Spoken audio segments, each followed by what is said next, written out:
India is home to more than 225 million girls. Each of them has a dream, a hope for the future.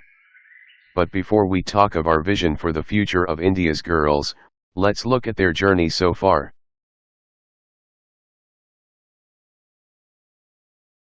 Over the last 3 decades, India has introduced a number of new policies and programs to counter the many challenges that our girls face. The ominous impact of female feticide was first seen in India in the census of 1991. When an alarming fall of 17 points in the child sex ratio was noticed. To tackle this problem, the government brought in the PC and PNDT Act in 1994. Subsequently, a national population policy was announced in the year 2000. That included provisions for encouraging the birth of girls, by associating a monetary value to it. Yet, the ratio continued to fall. In 1986, India adopted the new national policy on education, that was welcomed for its strong emphasis on gender equity. In the decades that followed, in primary education, the gender parity index has gone up from 0.76 in 1990 to 91 to 0.94 in 2012 to 13. And in the same period, in secondary education, it rose from 0.6 to 0.95. During the same period, the completion rates among girls have also improved significantly. National surveys and data from late 1990s also show that 9 out of 10 girls enrolled did not complete schooling. Only 1 out of every 100 girls enrolled in Class 1 reached Class 12 in rural areas. 14 out of every 100 girls enrolled in Class 1 reached Class 12 in urban areas. By 2011, there was a huge improvement on these numbers, as well as in the female literacy rate. The Right to Education Act enacted in 2009 has been a major enabler for boosting the enrollment of girls. While these developments are heartening, there have been some low points too. In India, the tradition of marrying off the girls at an early age runs deep.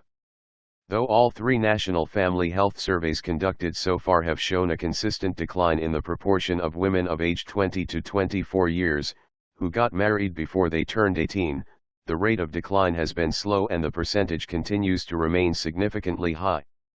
The government's response to this situation has been slow, as the Prohibition of Child Marriage Act came only in 2005. Successive governments during the past 2 decades have made several policy announcements and formulated laws that have had significant bearing on the girl child. In 1992, India became a signatory to the UN Convention of the Rights of the Child, the same year when the National Commission for Women was also set up. In 1993, India ratified the Convention on Elimination of All Forms of Discrimination Against Women. In the same year, a national nutrition policy focusing on adolescents and particularly girls was also introduced. The Commission for Protection of Child Rights Act, 2005, laid the foundation for the NCPCR formed 2 years later.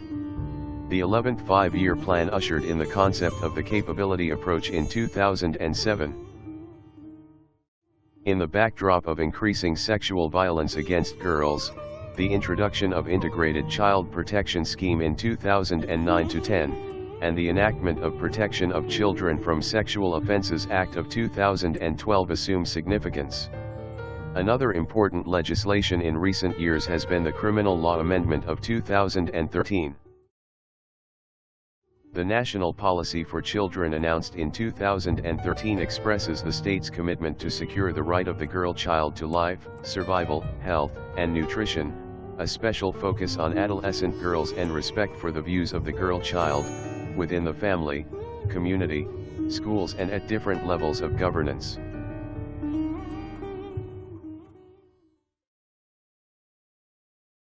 Notwithstanding the progress the country has made over the past few decades both on the policy front and in terms of programmatic achievements, the job is far from done. A declining child sex ratio has made India a land of disappearing daughters. 36 million of them.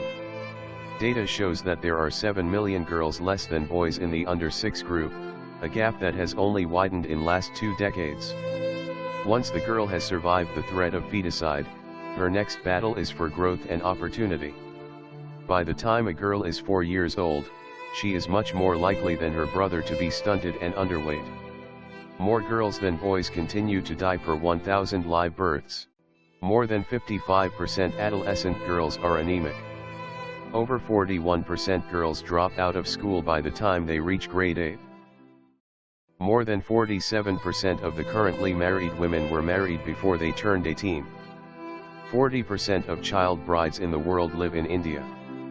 47% girls in India have faced sexual abuse, according to a government report. Thousands of girls who work as domestic servants are above 14 years and hence remain invisible, away from the reach of Child Labor Prohibition Act. But all this can change. What India needs are some firm steps. Formulate a national policy for the girl child to guide and inform all the laws, policies, plans and programs meant for the girl child. Improve the conviction rate under PC and PNDT Act. No more daughters should disappear. Strengthen the tracking and reporting of girl-child abuse. Protect our girls, at home, on the way to schools, in institutions, and, in times of conflict. Make the punishment for crimes perpetrated by staff in child care institutions more stringent. Involve the school management committees in ensuring safety of girls. Ensure that girls turn 18 before we send them off to their husband's house. Promote the use of tools such as Childline to send alerts to prevent child marriages. They have the potential. All they need is an open sky. Let's give our girls the wings to fly.